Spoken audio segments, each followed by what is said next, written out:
Hey guys, it's Mike. I'm going to talk about the concept of metrics a little bit, and I'll probably do a little series on various metrics. But the main thing is I'm trying to remember who said it. I might reference the book later in a description or something. But what gets measured gets managed, and in order to measure it, you have to know what it is and how you're measuring. So that's your metrics.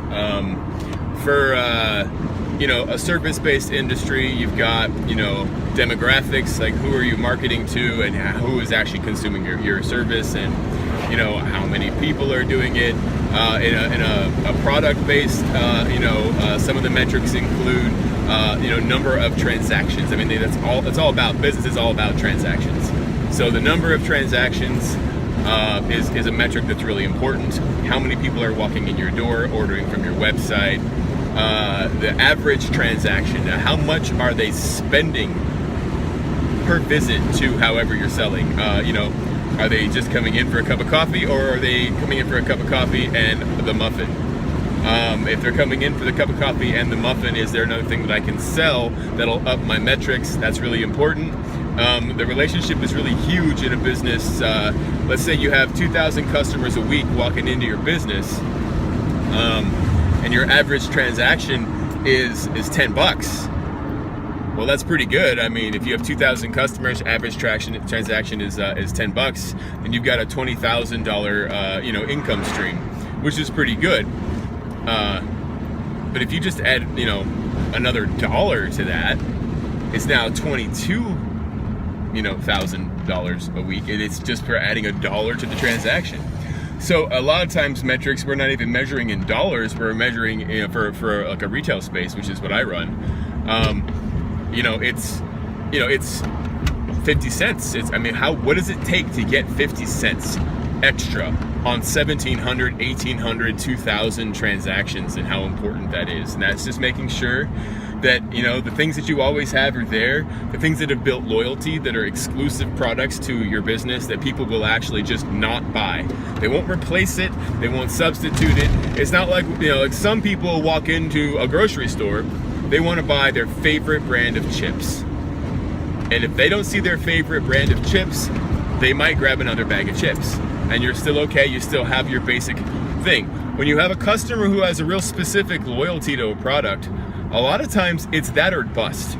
And so you lost that piece of the transaction. So if you're typically pulling an $11 average, and that one person doesn't get their $5, $4 bag of chips, you may have just dropped your average transactions by a dollar or by 50 cents for the next 8 customers.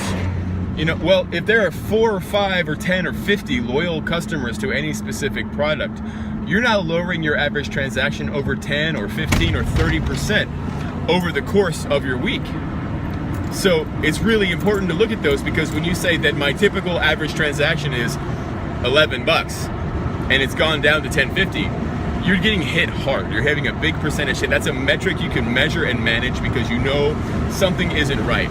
Now, your next calculation, of course, is against the number of transactions. Now, if you've noticed a downturn in population and attendance and whatever, but you still have a loyal core, then you want to up the value of each customer. So engaging those people, finding out what they're missing, what they wish that we had, making sure that the prices on the things that you've already got them buying is accurate and you're not mispricing for any of your reasons. Means that you can then raise your average transaction with your core, which is always great. Who is your loyal following? Those people are going to consume what you've got, and you want to make sure that you've got it in the best possible form for them, and that your price is appropriate, so that you can continue to serve them. Because then when you add on and you build that loyalty to a customer that's already dedicated, you can theoretically permanently increase your average transaction in a way that's mutually beneficial. Other things that matter are utilities. Look at your utilities, your other overhead expenses. They're a metric, and they're controllable. When I took over managing the business that I manage, I went in there, and first thing I did, knowing how the cash flow was, is I knew that we were 1% in negative cash flow every year. So the challenge was, how do I beat 1%? So if you're doing $1 million a year, you got to save $10,000. That's still just 1%. That means that a penny on every dollar you make, you've got to keep better. So I looked at what we were spending money on. I analyzed every bill, and one of them was our towel services, company. We had somewhere down the line decided to rent mats. We were getting towel service, and that's always great. Like, I don't want to ever kill that. We were getting apron service and mop service and all these little details in the service. And I said, well, since we're getting these mats here from you guys, yeah. I go, the rent on these, is that $7 a week to rent a mat? And they're like, yeah. I go, and we have 7 mats from you. Yep. Okay, so I'm paying you $50 a week for a mat. Yep. Well, why are we doing? I looked them up. They only cost $50 for the cheap ones. That's what we had, anyways. I go, for $50 a week, I'm borrowing the mats, and you're not even servicing them. You're not washing them. I mean, I guess if one ignites in the night and it melts to nothing, you'll replace it. But aside from that, and I'll probably get a damage cost on top of it.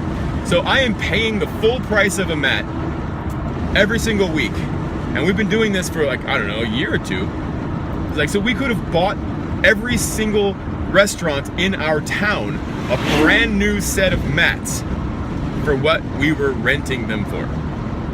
So I stopped it. I went and I just worked it out, and I bought all the mats. And our metric went down by $200 a month for that one product, which is $2,400 a year, and I only needed to save $10,000 to see positive cash flow. So I fixed 24% of our cash flow issue with one change to one vendor of one product in our overhead. No doubt that you can do that with other things to help your business's cash flow, productivity, profitability do better. If you got any thoughts, let me know what you think. I'm sure there's 100 ways that you've thought of that can save you money and what your business is.